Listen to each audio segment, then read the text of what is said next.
The first thing I notice when entering this document is the title. Not only is it within a text box, meaning a screen reader would skip over it, but it is also not marked as a heading 1. Furthermore, the color contrast is far too low, with yellow text on a white background. Finally, the text is in word art, which is difficult to perceive for individuals with perceptual disabilities. Under this title, a table is used purely for layout purposes. Table should only be used to express pertinent data in a simple, understandable format. Another issue I am seeing is that both headings are not denoted as heading 2s, making it more difficult for screen readers to skip through the content. The headings also make use of difficult to perceive fonts.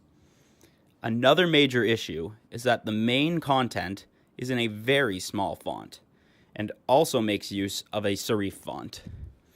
Furthermore, rather than using a bulleted or numbered list, the document simply lists the content using manual carriage returns. Finally, the comic at the end does not have any alt text, meaning a screen reader will simply say image blank. Even if the image is purely decorative, there should still be alt text denoting it as such, so that users can be certain that the author did not just forget to add the alt text.